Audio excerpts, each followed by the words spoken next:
Compare these two scenes for a second. Chances are near zero. Near zero. What do you want for theory alone? Zero would be nice.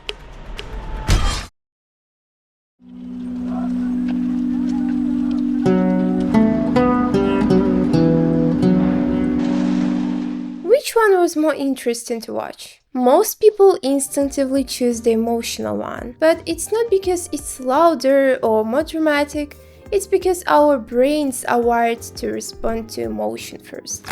There is an area in the brain called the amygdala that activates when something emotionally significant happens. So when we watch films, emotional conflict naturally pulls us in.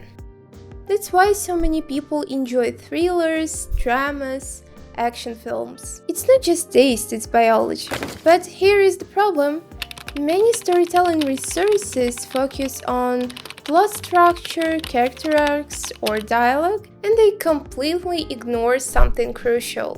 Even the most fascinating story can become boring without emotional balance.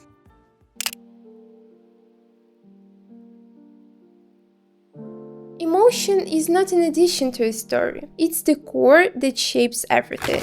Pacing, scenes, visuals, rhythm, meaning. Psychologist Paul Zach's research on narrative engagement shows that emotionally engaging stories increase oxytocin levels in viewers, the hormone related to empathy and connection. In simple terms, if you feel something, you care, and when you care, you stay. Most viewers don't consciously analyze production quality or budget. What they notice is whether they're emotionally inside the story. And filmmakers create that experience through one main mechanism: tension and release. And this technique specifically resets attention again and again.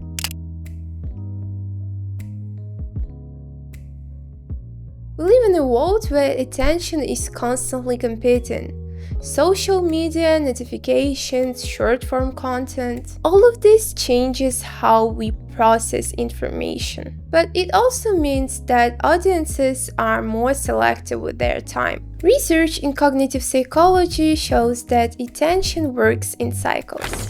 The brain needs novelty, contrast, and emotional variation to stay engaged. Cinema works the same way. The problem is not information overload. The problem is lack of meaningful variation. If a film maintains the same emotional tone for too long, attention drops. If it changes rhythm intentionally, attention resets.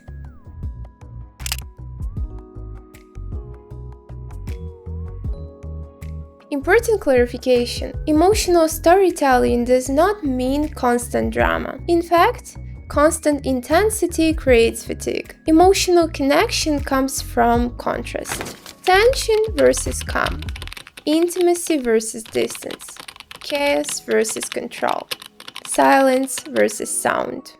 Think of emotion like music. Without variation, it becomes noise.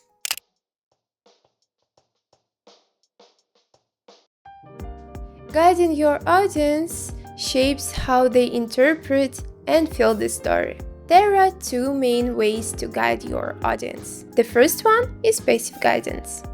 This approach creates space for interpretation. The filmmaker provides emotional cues, but not conclusions. It often uses visual metaphors, atmosphere, ambiguity, and silence.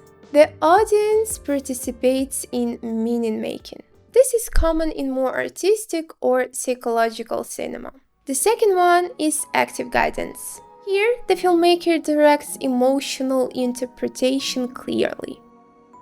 Tools include music cues, editing rhythm, performance intensity, narrative emphasis. This approach is common in mainstream storytelling and genre films. Neither approach is superior. These simply serve different intentions.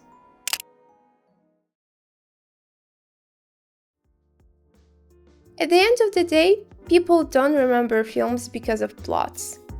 They remember them because of how they felt. And remember, Cinema is about skills, not talent. See you in the next one.